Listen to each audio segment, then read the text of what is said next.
Okay, let's dive straight into the technologies.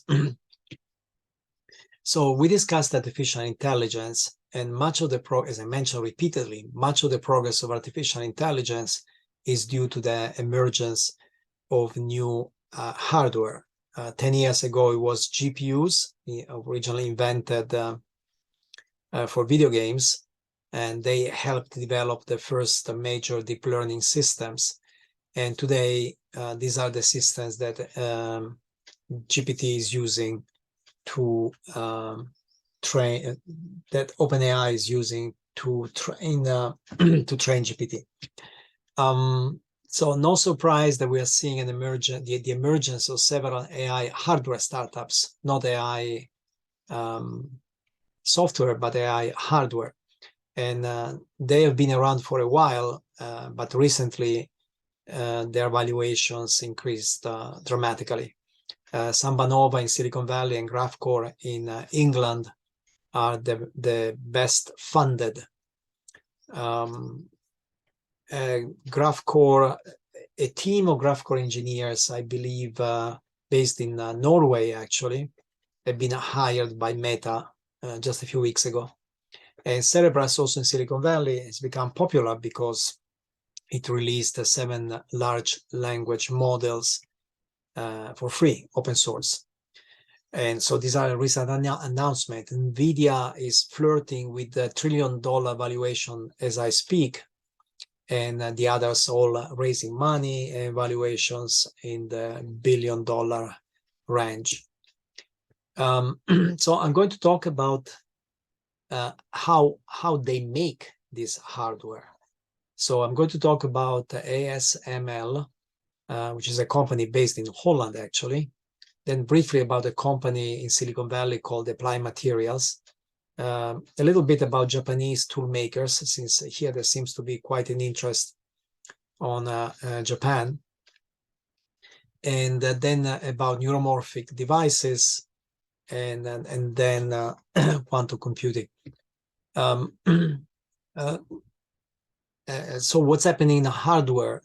First of all, there is research on other materials, not only silicon. Germanium was one of the original candidates to make transistors. And now there's experiments with graphene and other materials as well. A lot of investment, crucial investment, goes into semiconductor manufacturing equipment. You cannot make a chip without having extremely sophisticated machines. And as you probably know, Apple, Tesla, Google, and Amazon are now making their own ASIC chips. You probably know that the United States has launched this Chips and Science project that encourages the manufacturing of chips in the United States. For example, TSMC is building this giant plant in Arizona to make chips in the United States. 3-nanometer technology was introduced in 2022 by Samsung and TSMC. TSMC rules this field because the yield, the quality is much better. Intel still has to enter the field.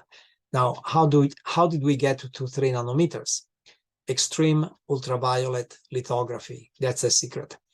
So ASML is based in Holland and has basically a monopoly on this technology. It only has 5 customers for EUV. TSMC in Taiwan, Samsung and Hynix in Korea, Intel and Micron in Silicon Valley. Lithography is very expensive, and that's why I wanted to mention Applied Materials, which is one of the companies that are trying to make it cheaper to produce at 3 nanometers. It has introduced this etching tool, which basically reduces the cost of 3 nanometer technology. Japan is still a leader in crucial steps of the fabrication process. For example, LaserTech makes mask inspection tools. Disco makes wafer ultra grinders. JSR provides highly purified chemicals. SML, so the SML makes the machines, TSMC, Samsung, and Intel make the chips. TSMC by far the most influential because it makes the chips for Amazon, Nvidia, Apple, Google, Qualcomm, and then Nvidia makes chips for Meta. Intel makes chip basically only for the Microsoft world. And down there you have pictures of ASML. Applied Materials, as I said, introduced this this tool that can lower the cost of 3 nanometer technology. Now, Japan used to be the world's main chip maker. When I arrived in Silicon Valley in 1983, they told me Silicon Valley is finished. Why? Because Japan was taking over. Japan was making chips cheaper than Silicon Valley. What happened the last 20 years? Well, basically Japan stopped investing. It shifted towards cars and consumer electronics. But those 2 decades of underinvestment caused a major crisis in the sector. On top of that, in 2008, there was a great financial crisis, and Japanese companies laid off a lot of hardware engineers. So there's also an engineer shortage now. Why things are being reversed? Because of COVID.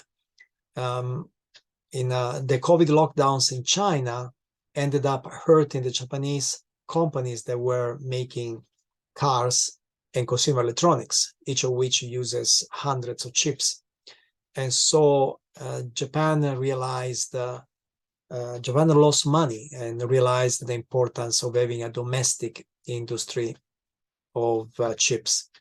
And so last year you've had multiple announcements that show how the Japanese government is serious about reviving the chip industry.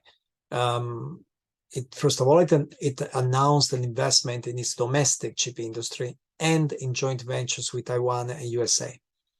Japan and USA announced a joint research center for advanced semiconductors. The government funded a chip foundry in Kumamoto, which is a joint venture of TSMC, Sony, and Denso. It funded a joint venture called Rapidus in Hokkaido that includes Sony, NEC, Toyota. This Rapidus made 2 strategic partnerships, one with IBM and one with IMEC. Now, at the same time, there's been another revolution. AMD, which is a traditional historical competitor of Intel in Silicon Valley, in 2019 introduced the Zen 2 architecture. And that architecture used this chiplet system. Those were chiplets made by TSMC with 7 nanometer technology. But the point is, these chiplets, instead of having a big, massive chip, very complex, you package together many small chips. It was a simple idea. It was introduced was used by the 3rd generation of Ryzen microprocessors for personal computers and by the 1st generation of EPIC processors. So by now it's well tested. 2 years ago, Apple introduced the M1 Max chip that is also based on chiplets. And last year, Intel introduced the Meteor Lake chip, which is also based on chiplets. And a few weeks ago, AMD, Intel, Samsung, and so on sponsored a new standard for chiplet interconnection. And you start seeing packaging startups that specialize in putting chips together, putting chiplets together, like Lian in Santa Clara. At the same time, RISC-V has been around for a while. RISC stands for Reduced Instruction Set Computing. And RISC is an old idea from the 80s, I believe. But RISC-V is the recent iteration. What's an instruction set architecture? Is the interface between the hardware and the software. In mobile computing, this is a field dominated by ARM, a British company that is now a subsidiary of SoftBank.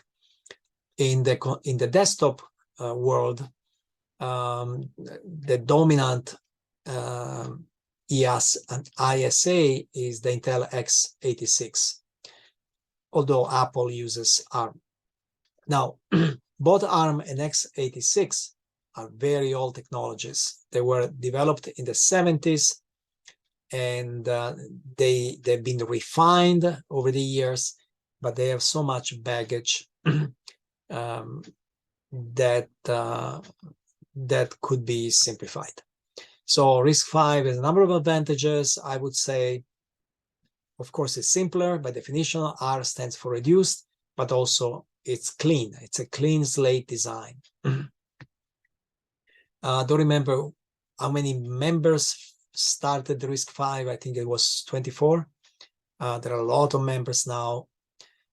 And 8 European organizations just a few weeks ago combined RISC-V and the cycle. And so that's another standard. Anyway, basically, this is to accelerate AI processing. And Intel has acquired the CodePlay software, which is a specialist of cycle.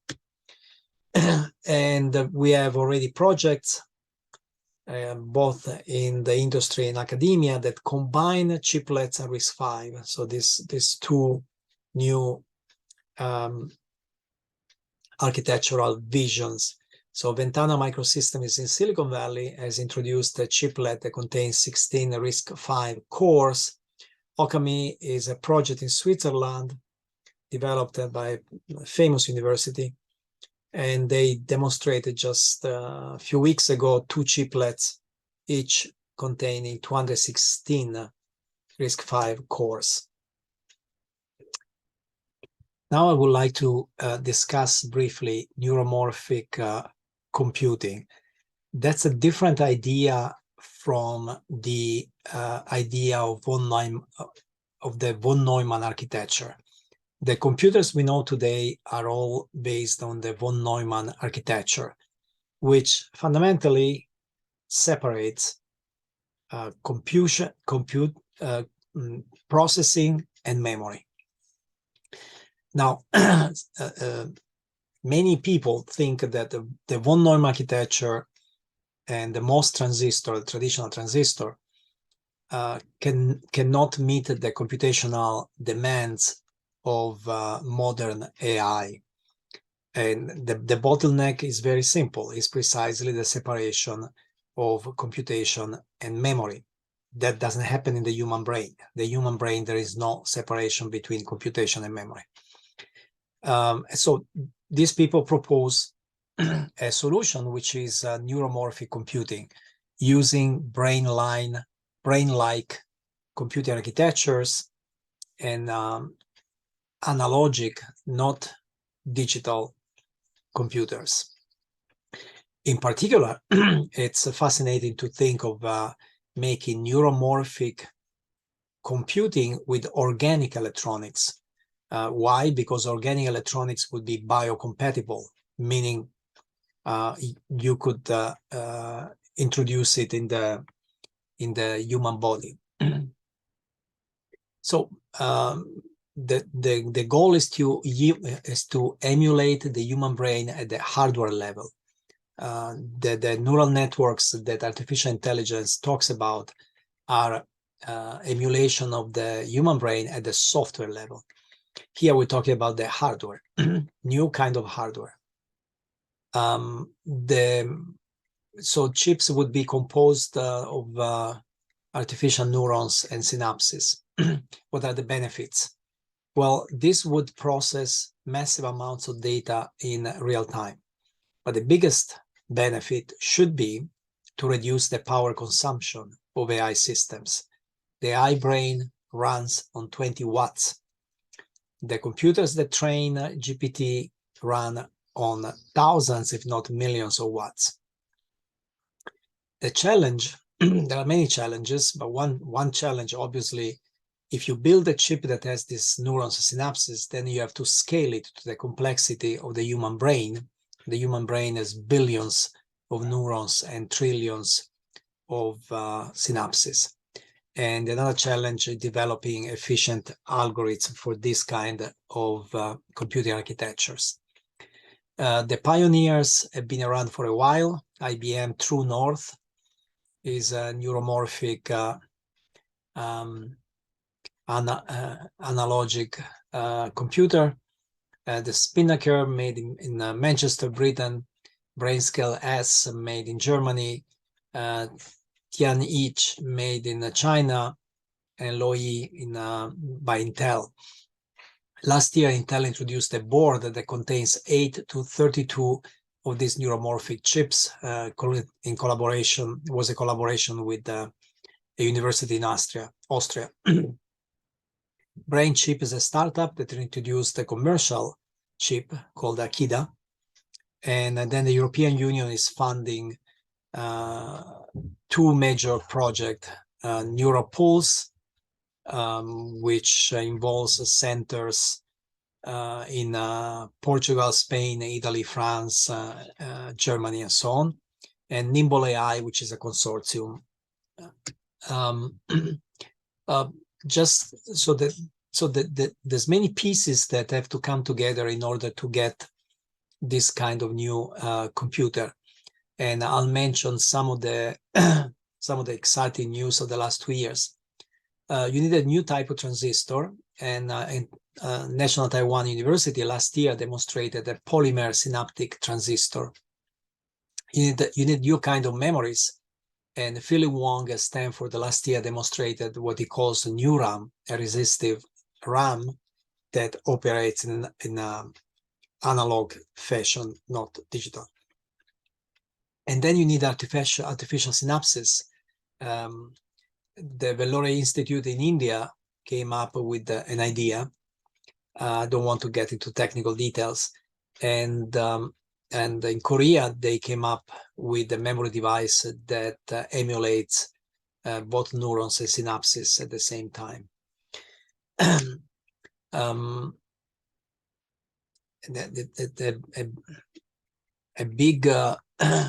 A big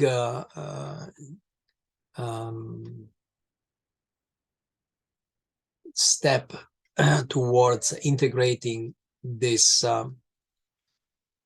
architectures with the human body would be to employ organic materials.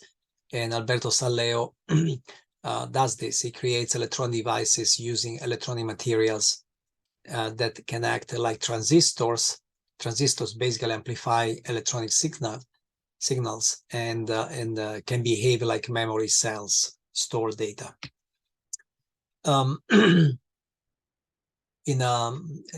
Going back to inorganic materials, it's interesting that 3 years ago in Texas, scientists discovered a material that exhibits an electrical switching mechanism similar to what the neuron does. It's fascinating that the scientists were actually looking for a way to optimize current energy use. So optimize power, electrical power. And guess what? They ended up discovering a material that behaves like neurons. I also want to mention this project in Switzerland that last year proposed this material, which is capable of remembering for a few hours, not forever, the entire history of previous external stimuli. And that's very similar to what the neuron does in the human brain. Other people that study neuromorphic computing are at this university. Irv Epstein is the pioneer there. He used a particular chemical reaction that is similar to the behavior of neurons. And Seth Fraden was one of his students, and now he built on that theory to create artificial neurons. Now, what would be the use of these things? Well, you could make soft robots. And the idea is very simple. Nature doesn't use stiff materials, hard materials, to make intelligent beings. Nature likes flexible materials, muscle, cartilage, brains. In 2016, Harvard demonstrated the first soft robot called Octobot. There's a picture there.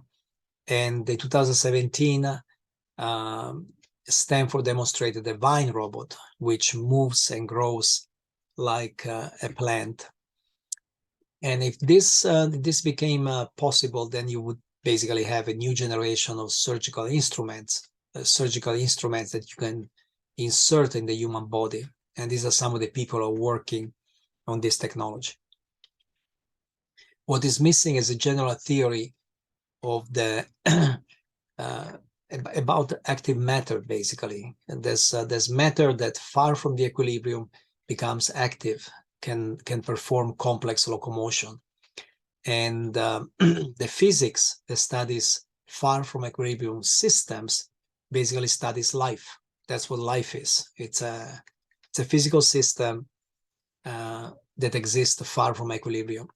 Physics is mostly concerned with equilibrium systems who are at equilibrium, and so we still understand little systems far from equilibrium.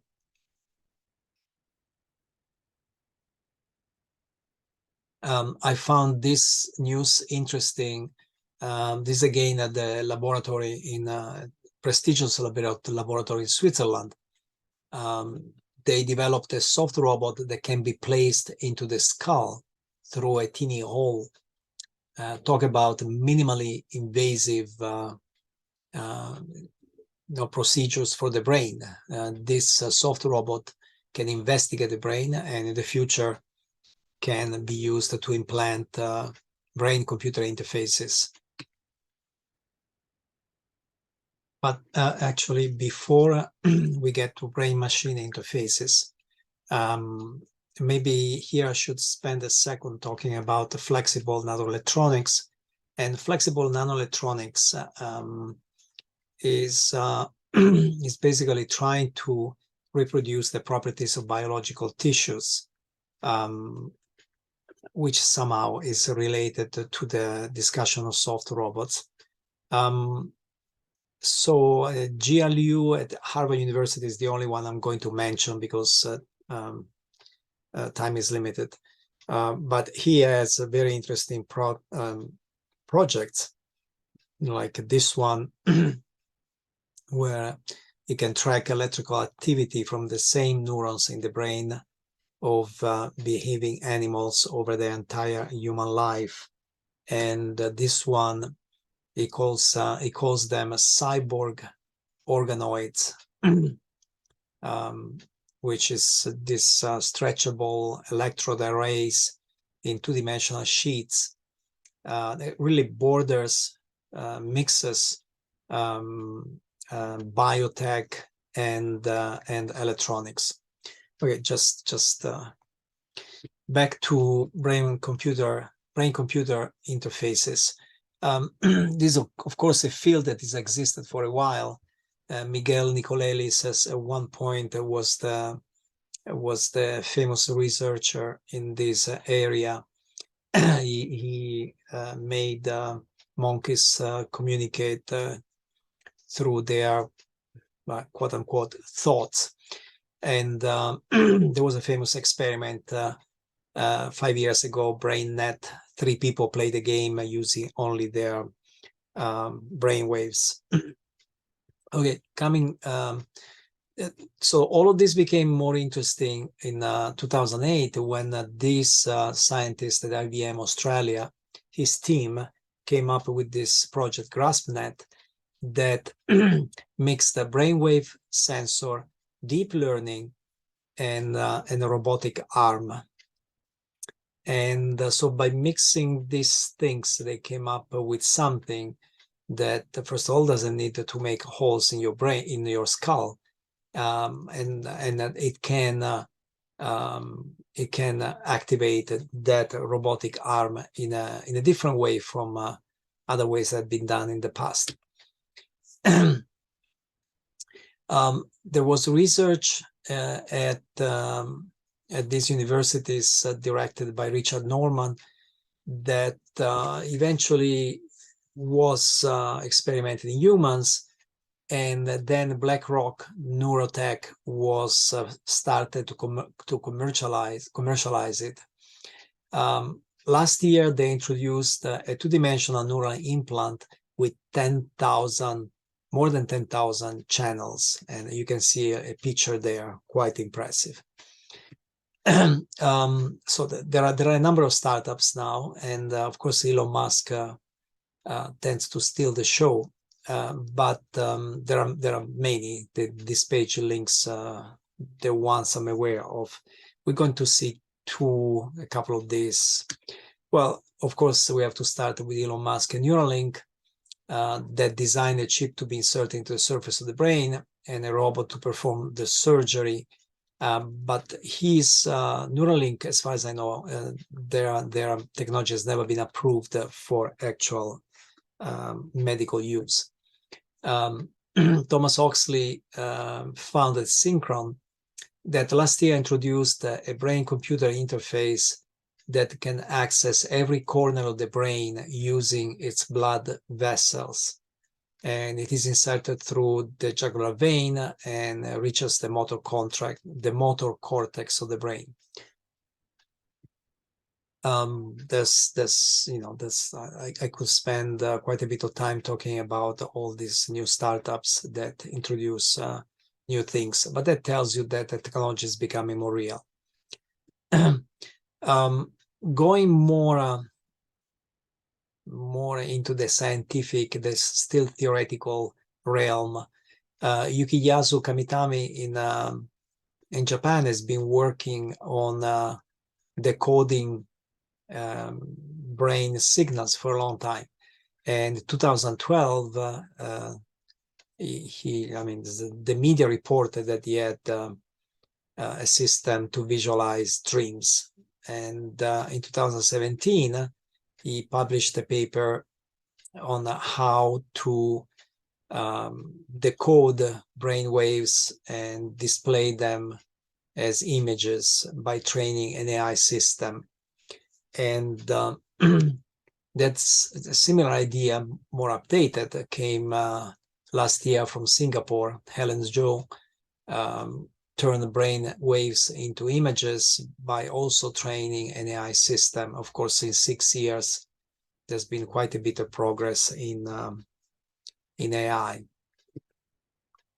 At UC San Francisco, Edward Chang has also been working for a long time on decoding brain signals, and 2 years ago, he demonstrated, or last year, he demonstrated this system that can turn brainwaves into speech, into words.